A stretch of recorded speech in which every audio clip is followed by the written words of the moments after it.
E nessas semanas que passaram, nas quartas últimas, nós vimos a primeira besta, o sexto personagem desse nosso parêntese. Lembrando, o primeiro personagem foi a mulher, o segundo personagem foi o dragão, o terceiro personagem foi o filho varão regente, o quarto foi Miguel, o quinto foi o remanescente, o sexto foi a besta que emerge do mar, que é o anticristo, que é o príncipe que há de vir, que é o iníquo, que é o filho da perdição, e assim vai, ele tem dezenas de títulos. E hoje nós vamos ver o sétimo personagem desse nosso parêntese.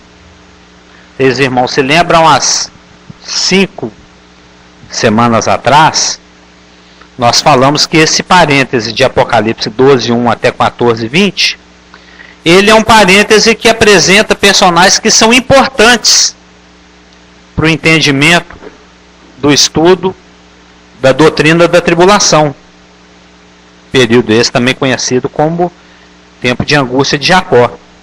O tempo em que Deus vai acertar suas contas com os gentios, vai acertar suas contas com o judeu. Com a igreja não, porque a igreja já foi arrebatada, nós já estamos lá coroados, nós já estamos ceando, nós estamos em plena lua de mel.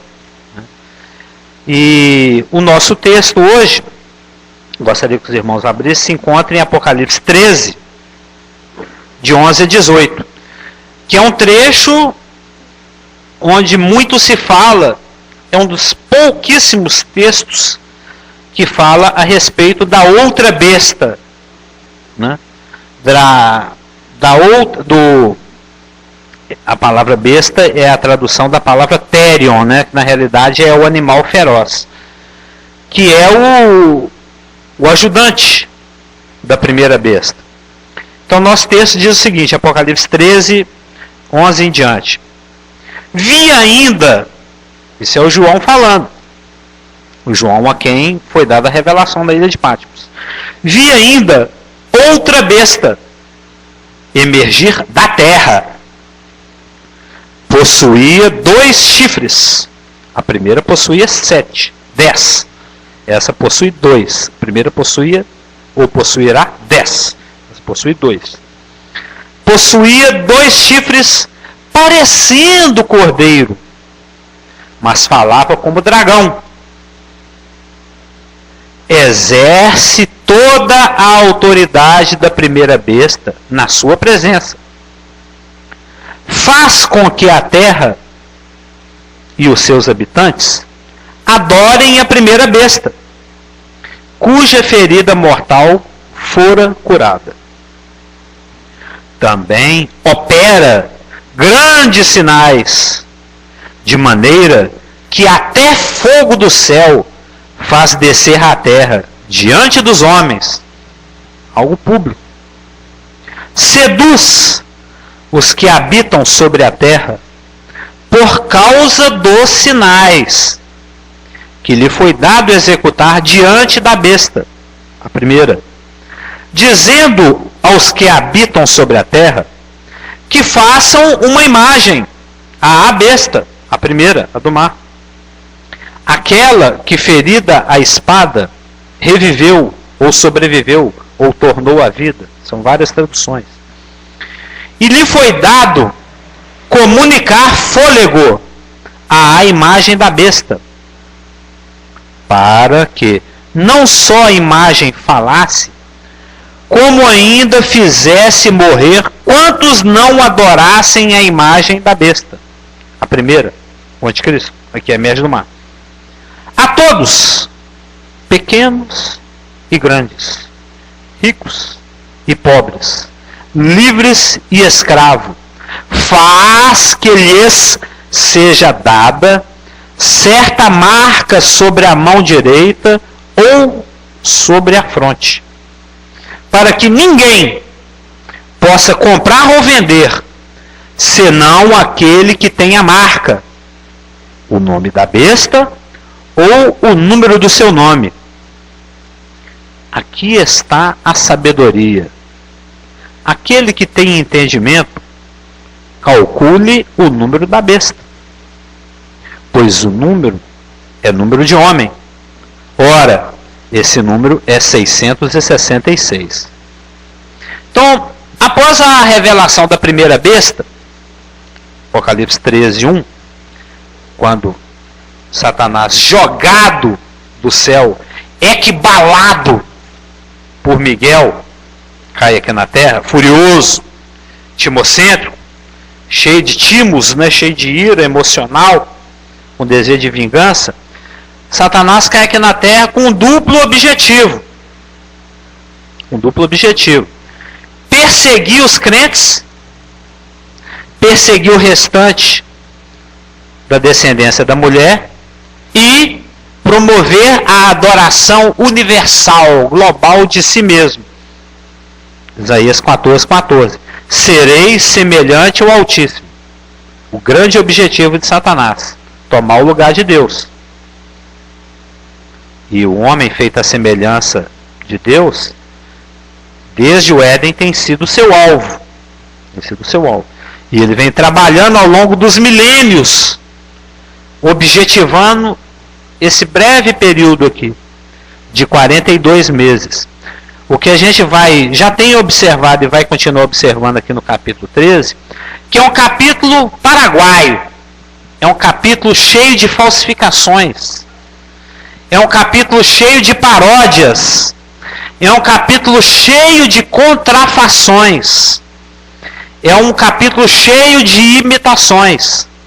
Satanás tentando remedar Deus, o anticristo tentando remedar o Cristo, o falso profeta tentando remedar o Espírito Santo, a morte e ressurreição da besta tentando remedar a morte e ressurreição de Cristo. 42 meses de governo da trindade satânica que remeda a trindade verdadeira, plagiando, remedando, contrafazendo o reinado milenar de Cristo. Se Cristo vai implantar um reino aqui na terra, Satanás também quer implantar um reino aqui na terra. E até a marca, nós vamos ver que ele também contrafaz. Eu percebi isso essa semana. Eu achei muito interessante. Um texto, porque o irmão outro dia foi com a gente lá em Deuteronômio 6. O irmão citou alguns versículos e não chegou a chegar nesse versículo que eu... isso tem a ver lá com Apocalipse 13. Aliás, o dia que o irmão também falou a respeito da parábola do semeador, o senhor me deu um estudo inteirinho. Ele está anotado e guardado, um estudo muito interessante.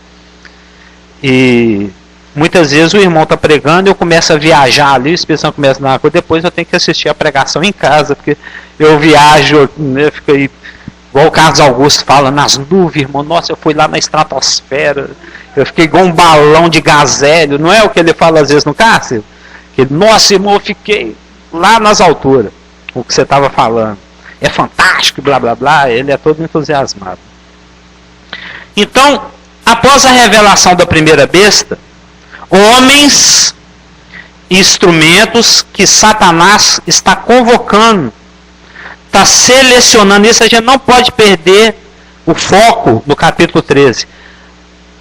A escolha dessas duas bestas, desses dois homens, o fato de Satanás dar a essas duas pessoas todo o seu poder, autoridade, seu trono, é para que eles colaborem com o dragão no seu duplo objetivo: perseguir e matar crente, promover a adoração universal do diabo. O objetivo de Satanás para a grande tribulação, para os 42 meses finais da tribulação, é absolutamente, exclusivamente esse: matar crente, trazer o mundo em adoração ao diabo. E esses dois homens são os seus instrumentos para alcançar esse objetivo duplo. Então, depois que João contempla a emersão, né? Tem a imersão, a ascensão da primeira besta emergindo do mar revolto de nações, que é o anticristo, ele vê emergir da terra uma outra besta. Ou seja, A segunda, Therion, que é a palavra grega traduzida besta, é Therion. T-H-E-R-I-O-N. Né? Ou seja, essa palavra animal feroz, Therion, besta, se refere ao caráter de ambas. Ou seja, se ambas são chamadas de besta, é porque ambas compartilham o mesmo caráter. E esse caráter é herança do paizinho deles, que é Satanás. T-H-E-R-I-O-N. Therion. Oi? É o falso profeta. Essa mesma pessoa que em Apocalipse 13, de 11 a 18, está sendo chamada de a segunda besta, ela é chamada também em Apocalipse 16, 13, de falso profeta. Ó. Então vi sair, olha só como os três trabalham juntos. Né? Os três trabalham em cooperação, objetivando aquela finalidade dupla. Ó. Então vi, Apocalipse 16, 13. Então vi sair da boca do dragão, da boca da besta e da boca do falso profeta 3 espíritos imundos semelhantes a rãs. Lá em Apocalipse 19 e 20, essa que aqui em Apocalipse 13 está sendo chamada de a besta que emerge da terra, é chamada de o falso profeta. Não. O líder político é a besta que emerge do mar. É o anticristo. A besta que emerge da terra é o líder religioso. É o ministro da propaganda. É aquele que mexe com a mídia.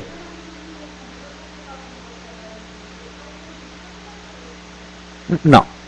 Mas essa besta, a segunda, ela trabalha em função da primeira. E ambas em função do dragão. Nós vamos ver...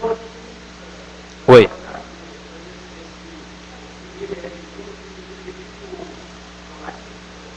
Sim. Exatamente. O objetivo do falso profeta é promover a adoração da primeira besta. É apontar o dedo para a primeira besta. João Batista também falava, ó, eis o Cordeiro de Deus que tira o pecado do mundo. A função do falso profeta é adorem a besta e a sua imagem. Nós vamos ver isso aqui mais detalhadamente. Ou seja, assim como a primeira besta, o falso profeta também é chamado de besta, porque ambos herdam o caráter do dragão, que é brutal, eu já falei isso com relação à primeira besta, sangrento, descontrolado, desumano e selvagem. Lembra? O grande dragão vermelho, grande porque ele é ativo, dragão porque ele é cruel, vermelho porque ele é homicida. Tanto é que ele fala como dragão. É melhor. É só porque o quê? Não, é só porque eu tinha a impressão, quando a gente estudava em outros momentos, que essa parte aqui desse sinal da besta, que essa obrigação de ter para poder negociar e comprar, era uma coisa assim, como é que a gente fala? É uma logística, né? Uma coisa política. Então eu sempre tive a impressão... Não é política, é comercial. Comercial. Eu sempre tive a impressão que esse tipo que essa área estaria restrita ao pessoal lá da europeia, que ia estar conduzindo o comércio mundial, esse tipo de coisa. Então, por isso que, para mim, quem iria colocar essa marca é o líder político. Na realidade, a besta, a segunda, o falso profeta, ele não tem autoridade. A autoridade que ele tem, possui, é da primeira besta. A do mar, o anticristo. Vamos chamar de anticristo falso profeta. O falso profeta não tem autoridade. A autoridade que ele tem é delegada pelo anticristo. Ele é um braço do anticristo. O falso profeta serve o anticristo e ambos servem ao dragão. Na realidade, quem manda é o dragão. Sim, entendi. Mas se você for colocar nesses termos que você está querendo colocar, a primeira besta, ele é um líder político. A segunda besta, ele é um líder religioso e midiático. Ele trabalha com a mídia, com a propaganda, com a promoção. Ele é o marqueteiro da primeira besta, do anticristo. Não. Na realidade, o falso profeta só entra nessa questão comercial da marca para potencializar a questão religiosa, a adoração. Nós vamos ver isso bem detalhadamente. Eu pretendo gastar umas 2 quartas-feiras só com falso profeta. Até achei que não ia conseguir material nem para meia aula, mas eu já escrevi 9 páginas aqui e ainda tem mais páginas para escrever. Então, e nós ainda estamos no primeiro, já gastou ali 17 minutos, nós estamos no primeiro terço da primeira página, são 9 páginas. Sendo que ele escreve até nos cantinhos aqui, lá, não vai cabendo na página, eu começo a escrever nos cantos. Já está precisando passar e a limpo. Ou seja, a segunda besta, o falso profeta, é de natureza semelhante à primeira besta. A palavra traduzida aqui, outra, vi ainda outra besta. A palavra traduzida aqui, outra, é allo no grego. A-L-L-O. Alfa, lambda, ômicron, né? É allo, que é traduzido por outra. Que significa no grego, outro igual em natureza, ou outro igual em espécie, ou outro do mesmo tipo. Ou seja, eles desempenham papéis diferentes, mas eles têm o mesmo caráter. Dragão. O dragão dá o seu poder, seu trono e grande autoridade para a primeira besta. E a segunda besta fala como dragão. Ou seja, na realidade os dois herdam o caráter do pai dragão. Cristo não falava assim, quem me vê a mim, vê o pai. Essas bestas podem falar a mesma coisa. Quem me vê a mim, vê o diabo. Vê Satanás. Eu e o diabo somos um. Cristo não falava, eu e o pai somos um. E é interessante, elas são, ainda que uma emerja do mar, o anticristo, e a outra emerja da terra, o falso profeta, mas as duas têm muitas similaridades. É como se fossem gêmeos, mas não univitelinos. Gêmeos bivitelinos. Você estudou isso em genética? O Carlos, o Geraldo Gordão, lá longe vai fazer a pergunta, lá do outro lado da rua. Oi. É o anticristo?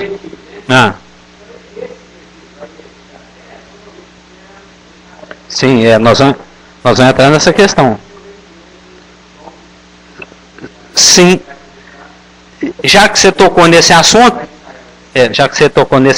que nós ainda estamos aqui na palavra outra, né? Emerge da terra.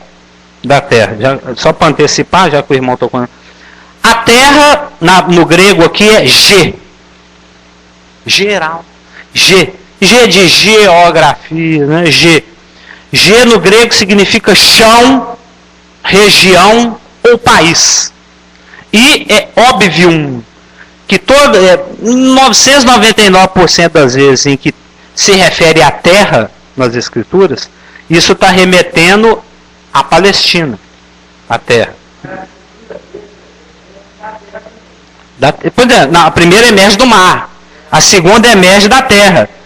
O que, juntamente com outras percepções que você busca do texto, vai te levando à conclusão que muito provavelmente é um judeu.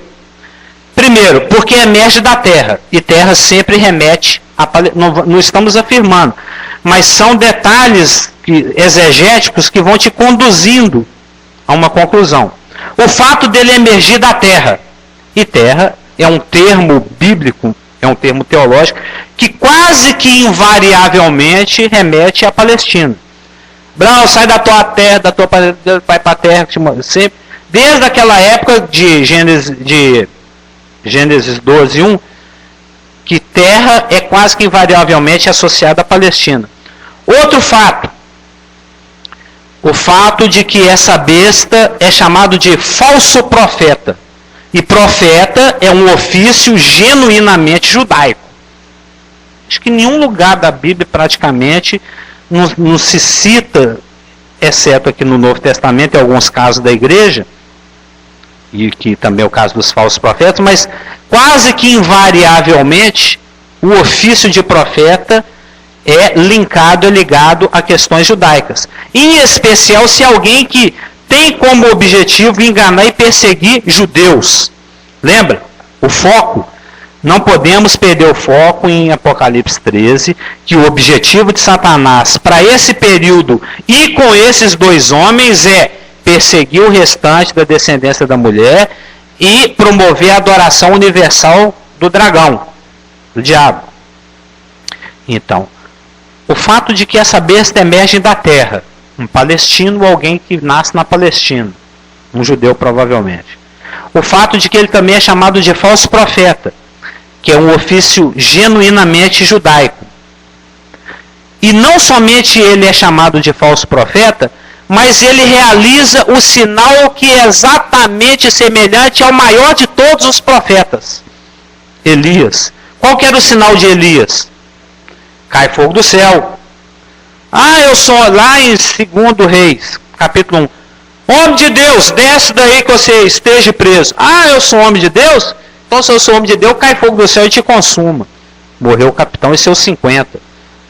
O Acas mandou mais um lá, mais um capitão. Eu já contei essa história umas 20 vezes agora no estudo de Apocalipse.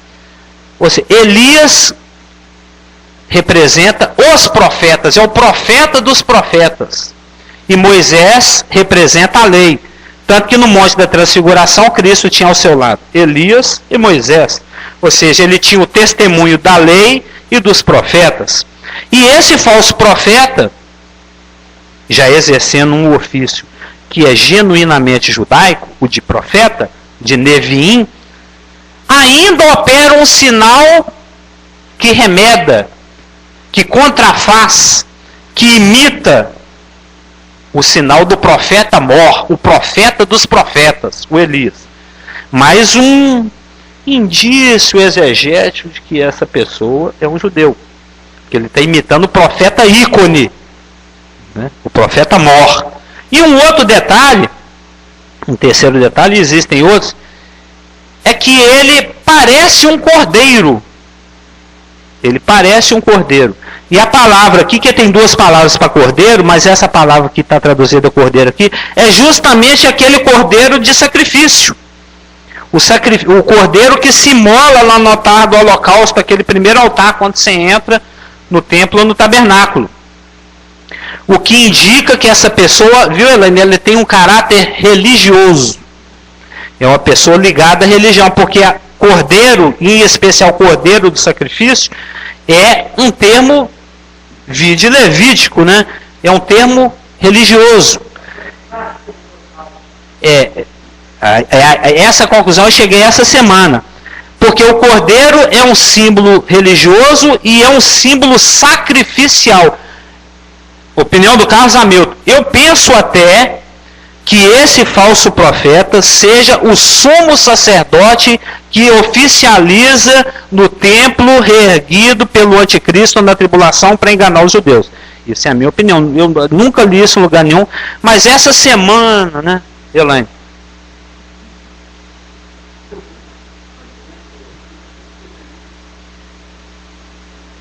O pensador de Rodin. Lendo essas coisas, estudando esses detalhes. Porque tudo aqui é uma farsa. E quando daqui 200 semanas de Daniel nós estivermos estudando Daniel 11, a gente vai ver isso com mais detalhe ainda. Ou seja, na minha opinião, ele é um judeu apóstata, uma pessoa religiosa, uma pessoa ligada a sacrifícios, uma pessoa ligada ao ofício de profeta, e uma pessoa ligada ao engano e à mentira, a promoção do engano e da mentira, um marqueteiro do mal, um marqueteiro do engano. Possivelmente, talvez seja até o próprio sumo sacerdote que vai estar oficializando no Santos dos Santos, porque é ele que, nós vamos ver isso em detalhes nas próximas 2 semanas, é ele que promove a adoração do anticristo, pela imagem que ele vai construir, que fala e que respira. E essa imagem ela é colocada no Kadosh Kadoshim dentro do Santos dos Santos. Quem tem autoridade para entrar dentro do Santo dos Santos? O sumo sacerdote. Então ele aqui, achando que está enganando os judeus, vai pegar a estátua lá, o Sidão anticristão, né? Vai pegar lá o bonecão, vai colocar lá em cima do propiciatório e falar, agora planeta adorai-o. Esses são indícios, farelos exegéticos, que vai te levando a conclusões. Mesmo porque quando você lê em Daniel 11:32a, a gente vê que o anticristo, ele vai aliciar e perverter com lisonjas pessoas que estejam disponíveis a violar a aliança. Aliança, a Bereshit, né? A de Deus com Israel. E nós vemos também em Daniel 11:39b, que ele vai dar honra multiplicada, autoridade e posses materiais para pessoas que o reconhecerem. Depois é só ler os textos, Daniel 11:32a e 11:39b. Eu penso até que essa pessoa, essa besta, o falso profeta, vai ser uma pessoa extremamente entusiasmada, com o messianismo do anticristo. Rei, o anticristo é nosso rei. Ele é o primeirão da fila, ele é entusiasmado, ele ama o anticristo. Ele é chegado na pessoa do anticristo. Eu estava pensando, eu penso entusiasta. Que isso tem sentido como pano de fundo, que imagina para os judeus e naquela época, o templo erguido, a linha levítica estabelecida novamente. Hoje, nesse dia de hoje, dia 26 de setembro de 2012, uma quarta-feira, o judeu aí, ó, que tá me assim, onde é que você vai fazer seus sacrifícios, rapaz? Não tem templo? O cordeiro já rasgou o véu de cima para baixo lá, ué. Hoje eles estão precisando de um santo do sangue, cadê? Onde é que eles vão levar o cordeiro para derramar o sangue hoje? Não tem sumo sacerdote, não tem santo do sangue, não tem. Hoje eles estão precisando de um, ó. Então. Deve ter gente rodando galinha morta por aí. Então, naquele momento especial, imagina. Hoje é o Yom Kippur.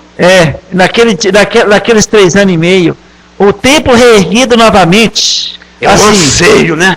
O judeu está louco. A aliança sacerdotal estabelecida e um que foi promovido o sumo sacerdote, que realmente vai exercer um papel muito forte na adoração para o judeu nos 3 anos e meio de Deus, entre aspas, né? E apontando para o anticristo, que vão ter aquelas 2 testemunhas refutando lá fora, gritando, pulando, rasgando as vestes. Mas interessante que quando você usou a palavra, é uma grande farsa montada, né? Realmente é um teatrão que, assim como ali no Kadosh Kadoshim, onde a presença de Deus estava na glória de Shekinah, ali era Deus com o seu povo. O anticristo vai imitar Deus a ponto de colocar sua imagem lá dentro. É Deus com o seu povo agora, Israel. Adora seu Deus. Adora a Deus. O que é o que vai escandalizar o judeu, que é o assunto de Mateus 24, de 11 em diante. Exatamente. Então, realmente, eu creio que, igual você falando aí, é uma pessoa de grande entusiasmo.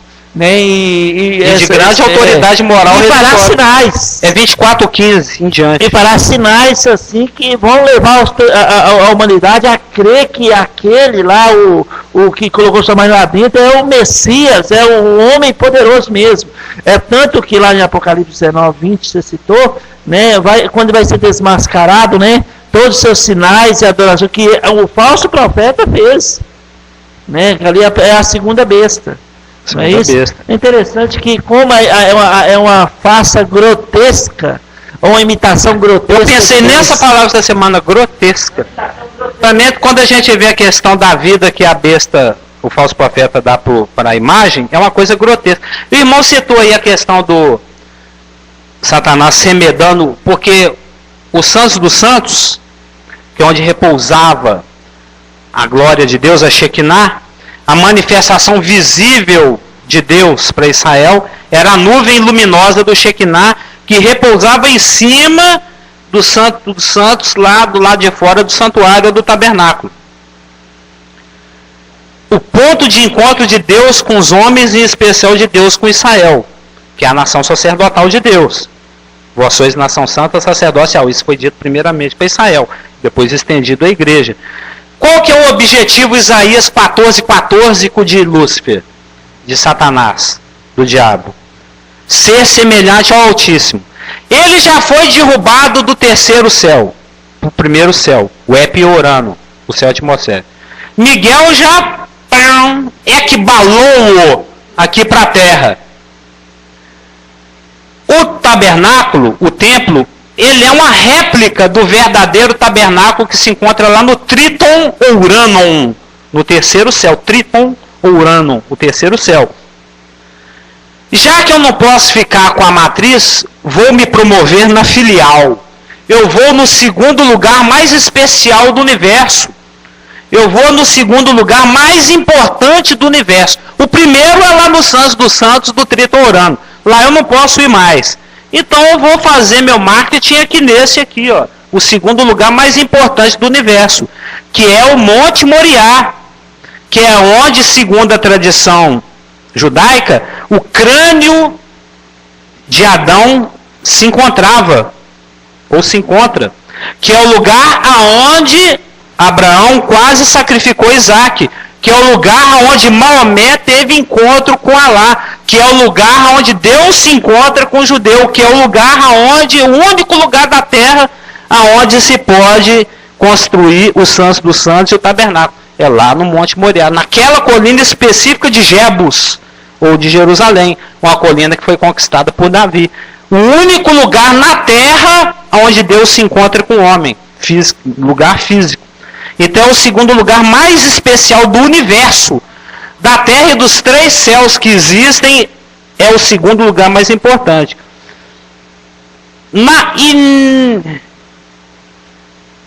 Existe a palavra?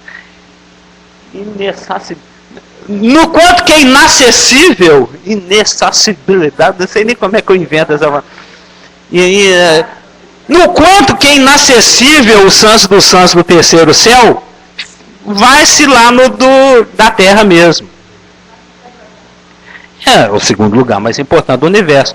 Ou seja, como o falso profeta completa a contrafação da Trindade, juntamente com o dragão, que é o falso Deus, e juntamente com o anticristo, que é o falso Messias, então o falso profeta contrafaz, imita, parodia a pessoa e a obra do Espírito Santo.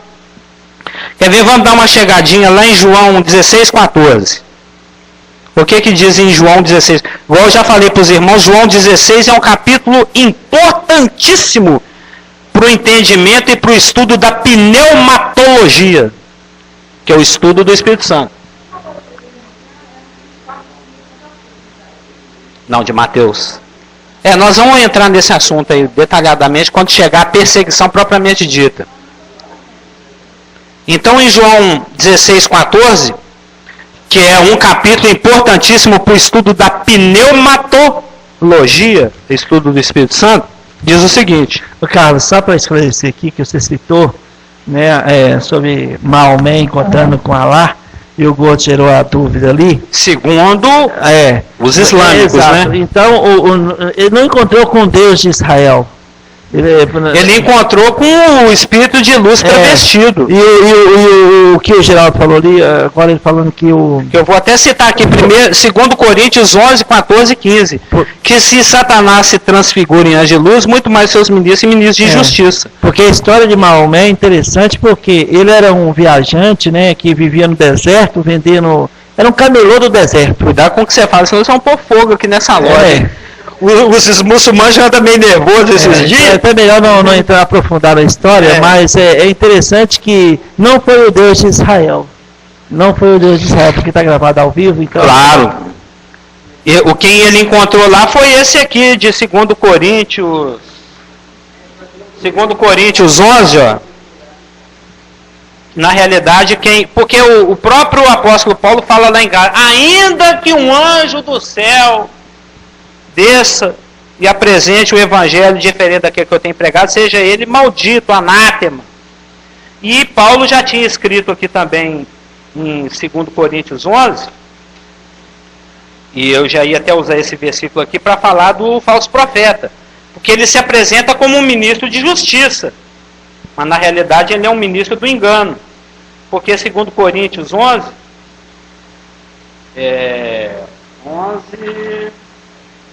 14, 15, diz o seguinte, ó, não é de admirar, porque o próprio Satanás se transforma em anjo de luz. Não é muito, pois, que os seus próprios ministros se transformem em ministros de justiça. E o falso profeta é um desses. É um que vai se apresentar como ministro de justiça. Mas ele está aqui para promover a operação do erro, o engano, a mentira. Você vê as similaridades entre a primeira besta do mar, o anticristo, e a segunda besta da terra, que é o falso profeta. Quando a besta do mar começa a sua carreira, ele começa a carreira política dele, lá em Apocalipse 6:1, lá na casa da Elaine, há muitas quartas e quintas-feiras atrás, há umas 30 quintas, 3 vezes 4, isso vai dar uns 4, 8, 12, 16, 20, 24, 28, uns 6 meses atrás, hein? Até uns 6 meses, 7 que nós estamos estudando Apocalipse. Há meio ano atrás, lá na sua casa, Isaac, quando nós estudávamos Apocalipse 6:1, vi quando o cordeiro abriu o primeiro selo e falou, vai! Quem é que foi? Um cavaleiro num cavalo branco. Alguém proclamando paz, com a capa de pacificador. Mas é uma pessoa que não presta, a gente sabe, o anticristo. Ele só quer o mal. Ele quer promover a adoração do dragão. Ele quer levar a humanidade para o abismo, para o inferno junto com ele, para o lago de fogo. Então, ambos se apresentam com a aparência de... Como é que é lá na mímica? A aparência do bem, né? Igual certas pessoas que a gente vê em área falando coisa boa, promovendo o bem, mas está levando 1 bilhão de pessoas para o inferno. Porque está promovendo a abominação. Nós vamos estudar em Apocalipse 17, que eu até comecei, é a mãe de todas as abominações. E a abominação na Bíblia é a construção de um ídolo. Fabricar um ídolo é uma coisa abominável a Deus. Tanto é que quando nós vamos estudar aqui o abominável da desolação, a idolatria é uma abominação a Deus. Nós vamos ver aqui uns 20 textos. Do jeito que o anticristo começa, cavaleiro do cavalo branco, eu vim em paz. A gente sabe a paz que ele veio, né? O falso profeta do mesmo jeito, ele chega, bé, carinha de cordeiro, mas na hora que você chega perto, ele solta fogo, a boca, ele é dragão, rapaz, é dragão disfarçado de cordeiro, ou seja, são dois hipócritas, são dois farsantes, são duas pessoas que se escondem atrás de uma capa, um fingindo que é cavaleiro branco da paz e o outro fingindo, bé, é dragão, então, não, até deu um branco agora que fala.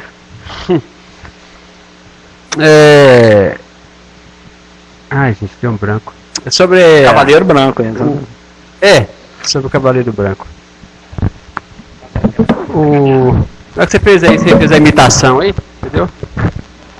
Aí me fez lembrar... Eu queria falar, o que eu queria falar, gente? É que há 2 anos atrás, eu vi na Rede Vida, que é, né, entendeu? E me parece que essa grande igreja, né, que vai promover financeiramente o anticristo, né? Na primeira metade da tribulação. Que é a partir desse ponto aqui da segunda, do meio da tribulação para frente, então, eles vão pôr fogo nela. Não, então. E herdar o despojo. Mas a princípio ela que vai promover o anticristo, né? A mulher monta a besta na primeira metade da tribulação. Então. Aí eu acho interessante porque, igual o Ivan falava, né? Tá por um beijo de uma pulga, né?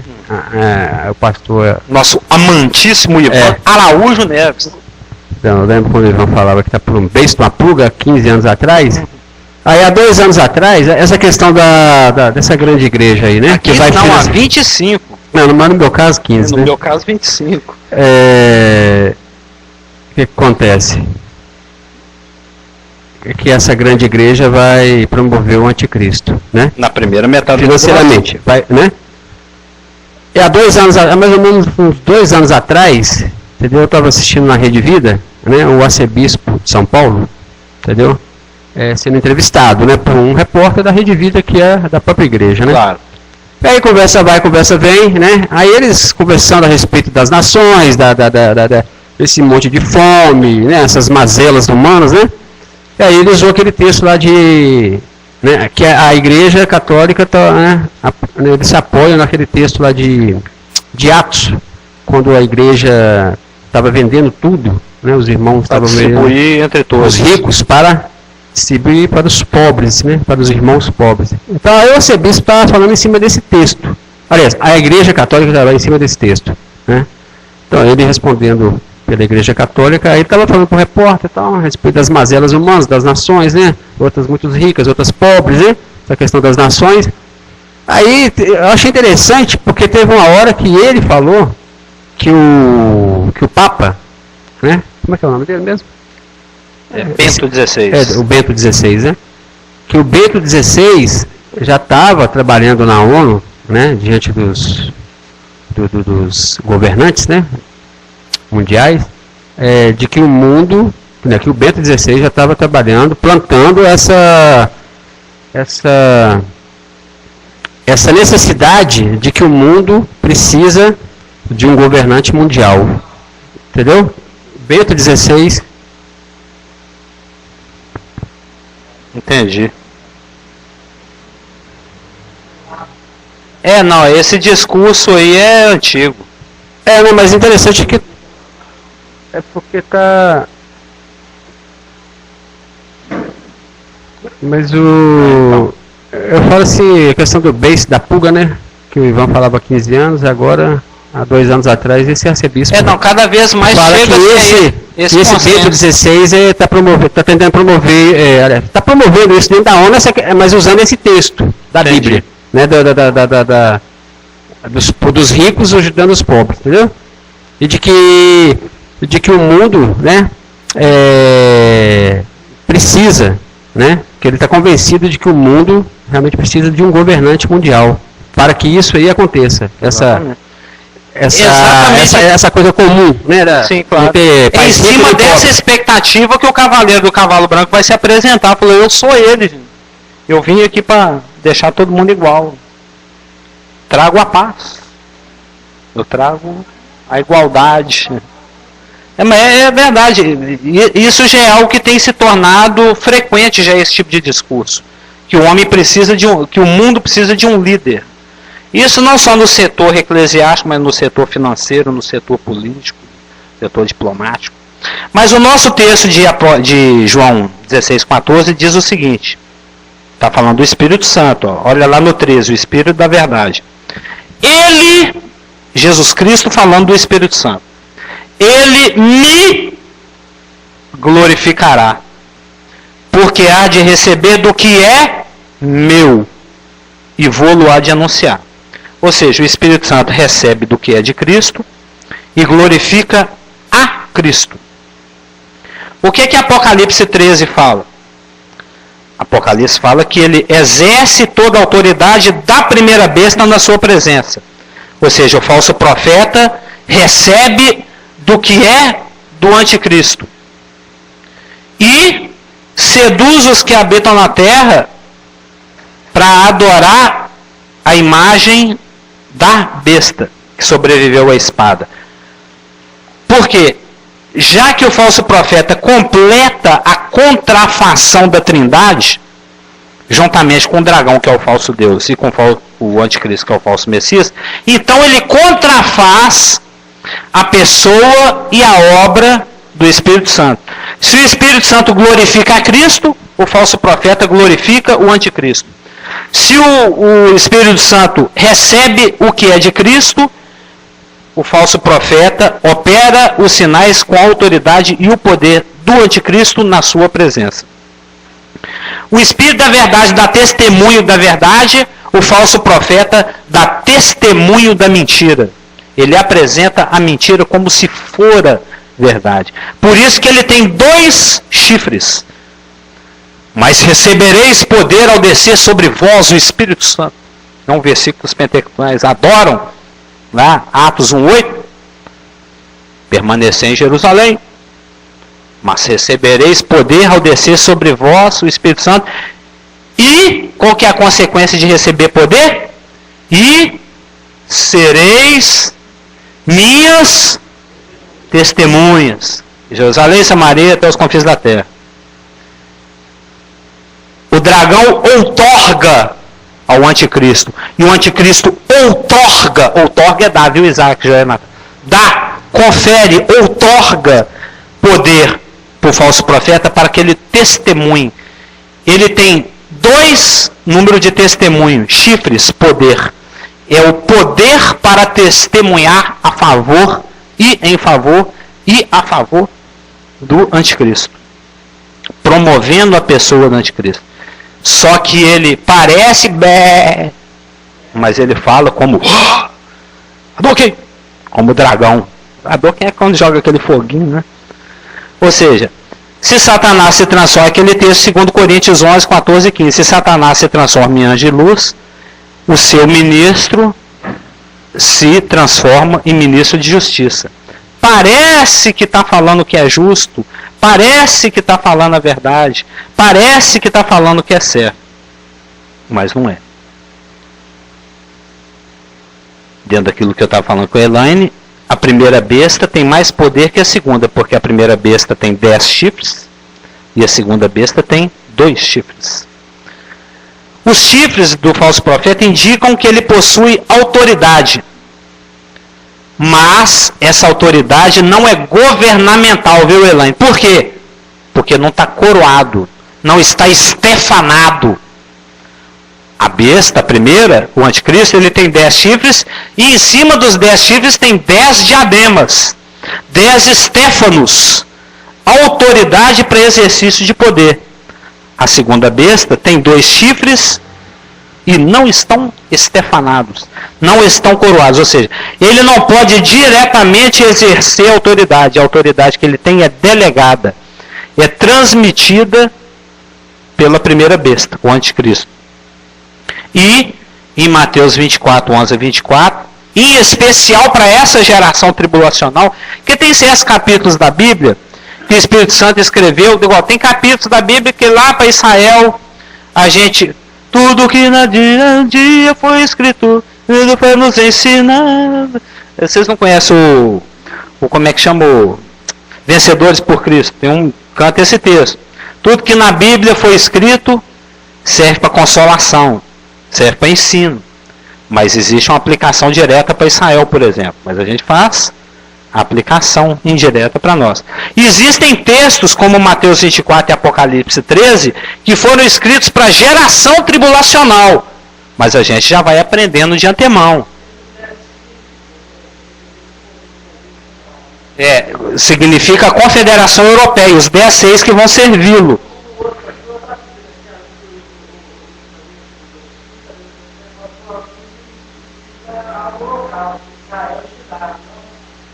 Pode ser que seja. Pode ser que seja. Mas eu penso que está mais ligado à questão do testemunho, porque o testemunho de 2 é verdadeiro. A gente falou isso quando a gente estava estudando as 2 testemunhas. E eu já até falei a respeito, eu não vou nem entrar mais em detalhes, que eu até assisti essa semana aí, que a gente falou semana passada, o cerne, né? O núcleo, né? O miolo do evangelho anticristão é a morte e ressurreição do anticristo. Assim como o cerne, a base, o miolo, o alicerce do nosso evangelho, do evangelho da verdade, é a morte e a ressurreição de Cristo. Só para citar, em 1 Coríntios 15, de 1 a 4, diz o seguinte: irmãos, venho lembrar-vos o evangelho que vos anunciei, o qual recebestes e no qual ainda perseverais. Porque por ele também sois salvos, se retiverdes a palavra tal como vou-la preguei, a menos que tenhais crido em vão. Antes de tudo, 1 Coríntios 15, 3 e 4. Antes de tudo vos entreguei o que também recebi, que Cristo morreu pelos nossos pecados, segundo a Escritura, e que foi sepultado e ressuscitou ao terceiro dia, segundo as Escrituras. Observa o 14. E se Cristo não ressuscitou, é vã a nossa pregação e é vã a nossa fé. Ou seja, sem a morte e ressurreição de Cristo, o Evangelho é oco, é vazio. A gente está aqui à toa. O pastor fica empurrando o carro e andando a pé lá do bairro dele até que à toa. Fica levando aquele quadro lá para escrever 111 nele até na Praça Sede nas costas à toa. Eu estou aqui falando com a boca seca, cheia de saliva à toa. Porque Cristo não ressuscitou. Mas Cristo ressuscitou. Então nosso Evangelho é a verdade. Então assim como o cerne, o miolo, a base do Evangelho, da pregação do Evangelho da verdade, é a morte e ressurreição de Cristo, o cerne, a base da pregação do Evangelho da mentira, entre aspas, o Evangelho da mentira, é a morte e ressurreição do anticristo. Vê o verso 14. Ó. Seduz os que habitam sobre a terra, por causa dos sinais que lhe foi dado executar diante da besta, dizendo aos que habitam sobre a face da terra que façam uma imagem à besta. Aquela que ferida a espada sobreviveu. Observa, é o retornar à vida por parte do anticristo é que deixa o mundo maravilhado. Quem é semelhante à besta? Quem pode pelejar contra ela? E é esse marketing aí que o falso profeta vai utilizar para convencer as pessoas a adorar o dragão na pessoa do anticristo. Na pessoa do anticristo. Ou seja, conforme nós vimos em Apocalipse 16, 13, os três estão trabalhando em mútua cooperação, com um único objetivo, aquele do nosso texto temoso, viu, Elaine? De 2 Tessalonicenses 2, de 9 a 12, que é a operação do erro. Lembra do texto da operação do erro? Não deram crédito à verdade, Deus manda a operação do erro para darem crédito à mentira. Aí Satanás trabalha com toda a sua eficácia, com todo o seu poder de engano. E essas bestas, de acordo com o que nós lemos lá em Apocalipse 16, 13, que sai da boca do dragão, sai da boca da besta e sai da boca do falso profeta, 3 espíritos imundos semelhantes a rãs. Ou seja, eles vão ser assessorados por espíritos de demônios operadores de sinais. Por isso que o falso profeta opera sinais. Observa lá, 16, 13 e 14. Então vi sair da boca do dragão, da boca da besta e da boca do falso profeta 3 espíritos imundos semelhantes a rãs, porque eles são espíritos de demônios, o quê? Operadores de sinais. Por isso que o falso profeta opera grandes sinais. Não é o que diz aqui no 13, 13, ó. Também opera grandes sinais. Por isso que ele tem o poder de comunicar fôlego à imagem da besta. Em Apocalipse 13, 15. Lhe foi dado comunicar fôlego à imagem da besta. Na realidade, a palavra traduzida aqui, opera, no verso 13, também opera grandes sinais. Essa palavra opera, ela aparece 8 vezes. Assim, não é a contrafação? Assim como o Espírito Santo, esse indivíduo aqui, o falso profeta, ele é um indivíduo bastante ativo. A palavra poieo, Elaine, ó, poieo, P-O-I-E-O, P-O-I-E-O, no grego, aparece 8 vezes aqui em Reles 12, 13, 14, 15, em 5 versículos. Aparece 8 vezes. É a palavra que é traduzida por exerce, todo, faz com que a terra e os seus habitantes. Também opera grandes sinais. Faz descer, seduz, executa, comunica, faz que lhe seja dado. Ou seja, é uma palavra que está flexionada? Flexionada? Modo indicativo, indicativo, imperativo, flexão, né? Flexão verbal. É um verbo que está flexionado no presente ativo. Ou seja, o falso profeta é uma pessoa operosa. É igual o Espírito Santo. O Espírito Santo não é dinâmico, ele não é operoso, ele não é que faz a coisa acontecer. Não é o que fala, Márcia, vai lá e prega, mal, Gordora aí, Elaine, vai lá, faz lá, fala lá com a rapaziada. Ele é que põe a gente para frente, ele é o ativo. Tanto é que os jeovistas, né, os testemunhos de Jeová, que não consideram o Espírito Santo uma pessoa, eles traduzem a palavra que aparece, pneuma totelos, como a força ativa de Jeová. É porque ele é ativo mesmo, ele é operoso, ele é atuante. E essa pessoa, como ele contrafaz a pessoa do Espírito Santo, como ele remeda a pessoa do Espírito Santo, ele também é uma pessoa operosa. Dos versículos 12 a 16, a palavra poieo, que é traduzida por exerce, faz, opera, executa, aparece 8 vezes. 8 vezes. Sendo que, no versículo 13, também opera grandes sinais. Ele ainda está numa conjugação que se chama tempo presente repetitivo. Tempo presente, presente do indicativo repetitivo, vamos dizer assim. Ou seja, a forma como ele está conjugado no versículo 13, que é traduzida por opera grandes sinais, leva no grego a conclusão que envolve uma série de milagres.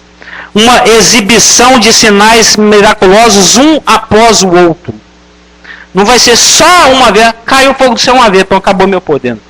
Muitas vezes ele vai executar inúmeros sinais, muitos sinais, vários sinais, ao longo desses 3 anos e meio da segunda metade da tribulação.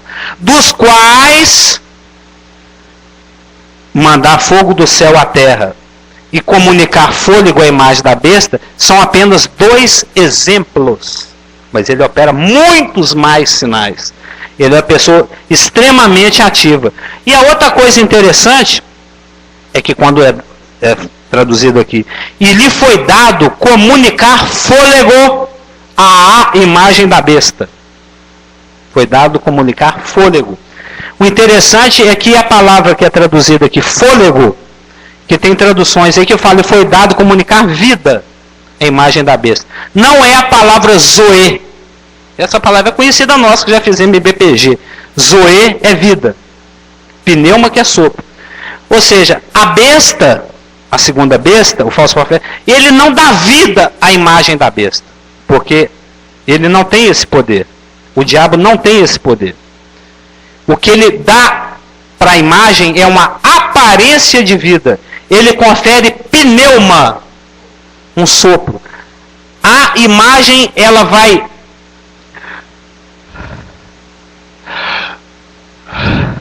respirar, dando a impressão que está viva. Mas isso já vai ser suficientemente convincente para o mundo ficar... A imagem está viva. E se tem gente aí que adora imagem de gesso, que não mexe nada, imagina uma que respira. Oi? Aí não sabemos. O que o texto grego fala... O que o texto grego fala é que a imagem que o falso profeta vai fazer para representar a pessoa do anticristo e que vai ser colocada dentro do Santos dos Santos, ela aparentemente está viva porque respira. Porque ela tem o fôlego de respiração. Se é tecnológico, de que forma isso vai ser, aí a gente já não sabe. Você tem que orar para perder a salvação, para ficar aqui na tribulação, para você ver como é que vai ser. É impossível isso, né?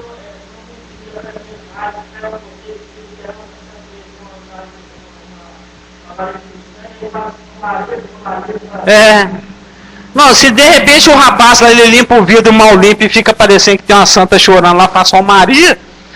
Imagina uma estátua que... uma estátua que cheira Vic, né? Sim, claro.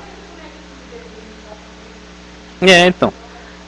Ou seja, De qualquer maneira, o que o grego quer dizer é que é algo aparentemente milagroso, mas que é enganador e que é falso. Amém? Como